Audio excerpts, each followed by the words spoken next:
ሰላም ጤና ይስጥልን። በመላው ዓለም የምትገኙ የተወደዳችሁ የገሞራ ሚዲያ ተከታዮች መጋቢት 16 ቀን 2018 ዓ.ም የከሰዓት ዜናዎችን ይዘንላችሁ ቀርበናል።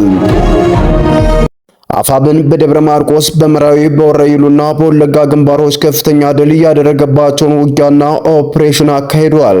ዝርዝር መረጃዎችንም ከግንባር ይዘናል።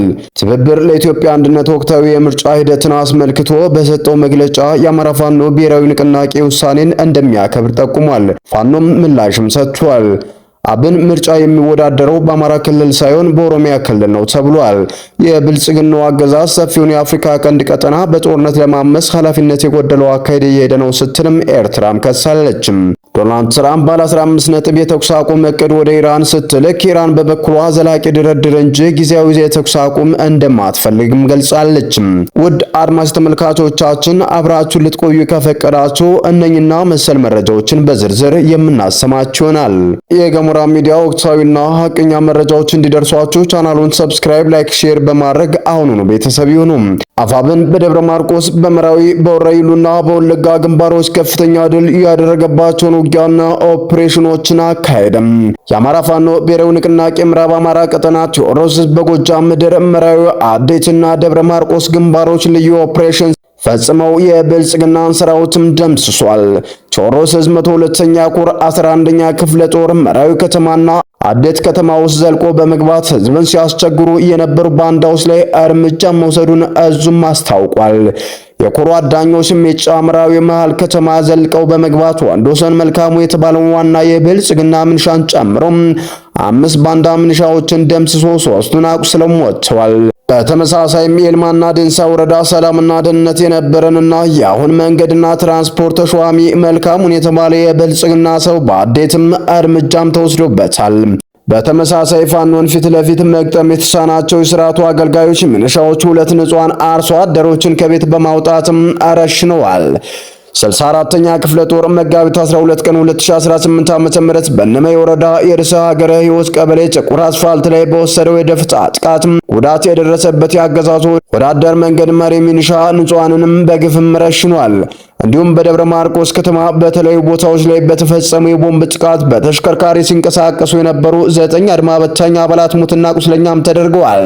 የቴዎድሮስ 206ኛ ኮር አዳኝ ቡድን በፈጸመው በዚህ የሰርጂካል ኦፕሬሽን ያገዛዙ ኃይል ከመደምሰስ ባሻገርም እርስ በርሱ እንዳይተማመንና እንዲፈረካከስ ማድረግም ተችሏል ተብሏል። በሌላ በኩል የአማራ ፋኖ ብሔራዊ ንቅናቄ ምኒልክ ዕዝ 104ኛ ኮር 25ኛ ክፍለ ጦር ወረይሉ ከተማ ዙሪያ የብልጽግናውን አገዛዝ የምርጫ እንቅስቃሴ በመግታት ድልም አስመዝግበዋል።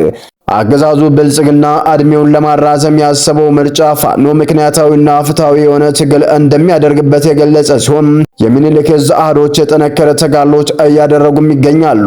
የአማራ ፋኖ ብሔራዊ ንቅናቄ ምስራቅ አማራ ቀጠና ሚኒልክ ዕዝ 104ኛ ኮር 25ኛ ክፍለ ጦር ሞርተር ምድብተኞች አማራን ህዝብ ስቃይና መከራ ለማራዘም እንዲሁም ፋሽቱ አገዛዝም እድሜውን ለማራዘም የአማራን ህዝብ እየጨፈጨፈ ላለው ብልጽግና ቡድን በወረይሉ ወረዳ ካቤ ከተማ ህዝብን በግዴታ ለመሰብሰብና የምርጫ ካርድ እንዲያወጡ ለማድረግ ሲሯሯጡ በነበሩ የተጠና የሞርተር ጥቃት በመፈጸም የቡድኑን ቅዠት በማክሸፍና ስራቸውን በአግባቡ በመወጣት ድልም አስመዝግበዋል ሲል ህዝብ ግንኙነቱም አስታውቋል።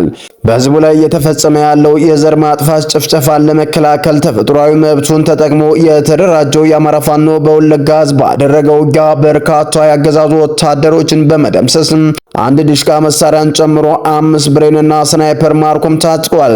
የአማራ ፋኖ በወለጋ ህዝብ በምስራቅ ወለጋ ዞን አንገርጉቴ ከተማ ዙሪያ አሊ ቀበሌ ላይ መጋቢት 14 ቀን 2018 ዓ.ም ከንጋት ጀምሮ እስከ ምሽት ባደረገው ተጋድሎም የአገዛዙ ኃይልን በመደምሰስና ከቡድን መሳሪያ ጀምሮ በርካታ ክላሽንኮቭ እንዲሁም ከ20 በላይ የብልጽግናን መከላከያ ሰራዊት አባላት መማረኩን የህዝብ ግንኙነቱ መምሪያም ለገሞራ ሚዲያ በላከው መግለጫም አስታውቋል። ከህዝቡ ስር የሚገኙ ሬጅመንቶች የተውጣጡ የፋኖ አህዶች በጋራ በመሆን ከትናንት በስቲያ ከንጋት ጀምሮ እስከ ምሽት በወሰዱት የጨበጣ እርምጃ ነው የብልጽግናውን ኃይል ተፍረክርኮና ተሽለምልሞ ከባድ ኪሳራም የተከናነበው። ፋኖ በዚህ ተጋድሎ 1 ዲሽቃ መሳሪያ፣ 3 ብሬን መትረየስና 2 ስናይፐር የቡድን መሳሪያዎችን ማርኮም ታጥቋል። በተጨማሪም በርካታ ክላሽንኮቭ መሳሪያ፣ 654 የብሬን ተተኳሽ እንዲሁም 304 የዲሽቃ ተተኳሽ፣ 27 የእጅ ቦምብ፣ 1 መገናኛ ሬዲዮን፣ 39 የጥይት ካዝና፣ 18 የወገብና የደረት ትጥቅ እንዲሁም ሌሎች ወታደራዊ ቁሳቁሶችን ማርኮ መታጠቁን የአማራ ፋኖ በወለጋ ህዝብ ግንኙነት መምሪያው በኩልም ለሚዲያችንም ገልጿል። የአብይ አህመድ አገዛዝ በጎረቤት ሀገር ሱዳን የውስጥ ጉዳይ ጣልቃ በመግባት ቀጠናውን ወደማይወጣበት ትርምስም እየገፋውም ነው ተብሏል።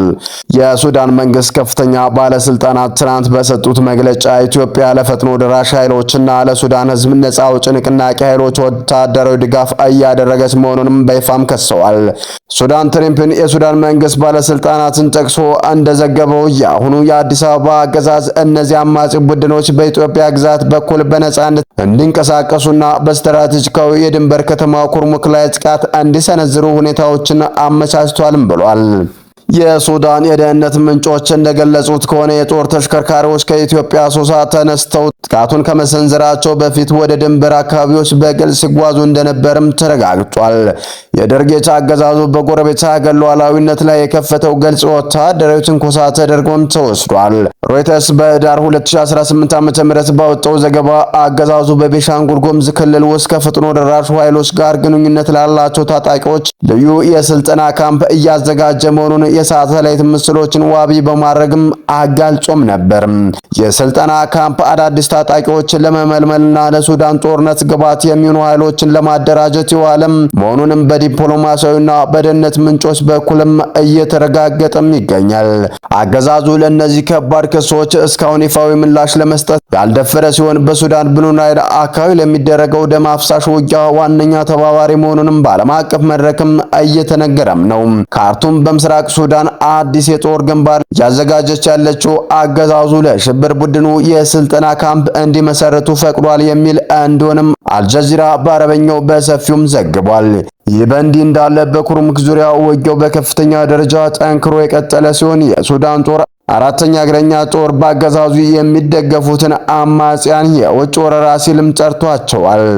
በብሉ ናይል በኮርዶፋንና በዳርፉር ግንባሮች የሱዳን ጦር ያካሄደው ዘመቻ በርካታ ታጣቂዎች ተሽከርካሪዎች ማውደሙንና የነዳጅ መጋዘኖችንም መምታቱን አስታውቋል። በተያዘም የአብይ አማራዎች የባህር ዳር ስብሰባ አብን በአማራ ክልል የሚወዳደር እጩ አጣውም ብሏል። ፓርቲው በኦሮሚያ ክልል ነው የሚወዳደረው ማለቱም መነጋገሪያም ሆኗል። ለፋሽቱ የአብይ አህመድ አገዛዝ እድሜን ማራዘሚያና ለፖለቲካ ተርፍ ተብሎ የተደራጀው በህዝብ ዘንድም የአብይ አማራዎች እየተባለ የሚጠራው የባህር ዳር ካድሬዎች ስብሰባ ሊቀመንበር በለጠ ሞላም በአማራ ክልል ለሚካሄደው የይስሙላ ምርጫ የሚወዳደር እጩ ማጣቱንም በይፋም ተናግሯል። በአማራ ክልል ውስጥ የሚወዳደሩ እጩዎች ማቅረብ ባለመቻሉ ውድድሩን ወደ ኦሮሚያ፣ አዲስ አበባና ድሬዳዋ ትኩረት ለማድረግ መገደዱን ማስታውቋል። አብን እጩዎቹን ለማግኘት ያልቻለው የአማራ ፋኖ ብሔራዊ ንቅናቄ በምርጫ ሂደቱ ውስጥ የሚሳተፉ አካላትን በሙሉ የህዝብ ጠላቶችና የአገዛዙ ተባባሪዎች መሆናቸውን በግልጽ በሰጠው የማያወላውል ብርቱ ማስጠንቀቂያ ምክንያት መሆኑ ታውቋል።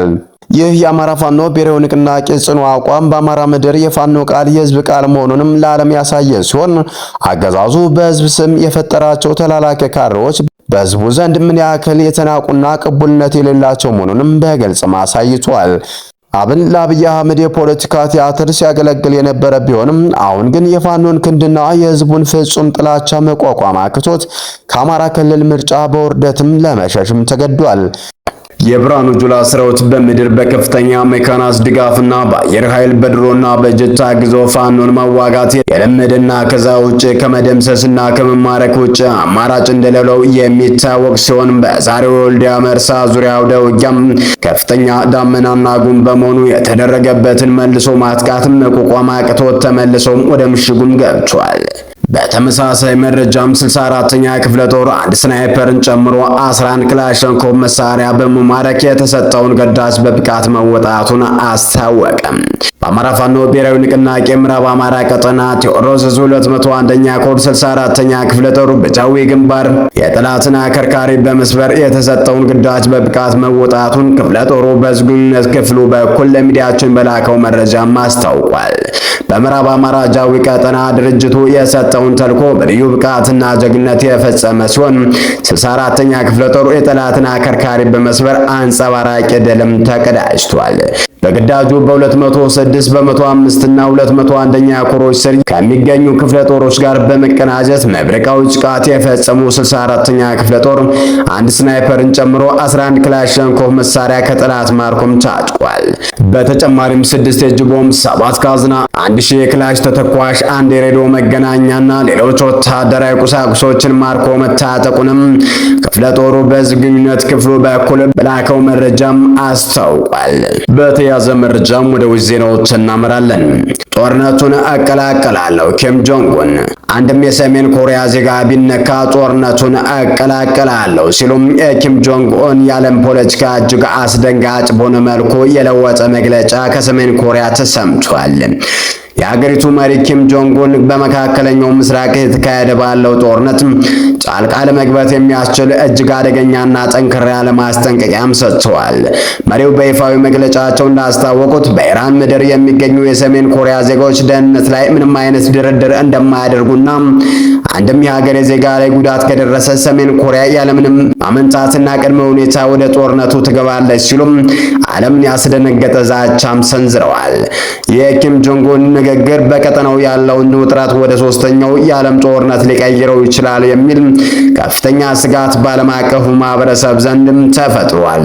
ተንታኞች እንደሚሉት የፒዮንግያንግ ቁጣ ለኢራኑ ትልቅ ወታደራዊ የጀርባ አጥንት ሊሆን የሚችል ሲሆን አሜሪካና አጋሮቿ ደግሞ ወደ ከፋ ወታደራዊ አጣብቂኝ ውስጥ የሚከትም ይሆናል ይላሉ። ሰላም ጤና ይስጥልን። የተወደዳችሁን የተከበራችሁ የሚዲያችን ቤተሰቦች ለሰዓቱ የነበሩን መረጃዎች እነዚህን መስሉ ነበር። በሌላ በተጠናከረ መረጃዎች እስከምንገናኝ በያላችሁበት ሰላም ቆዩልን።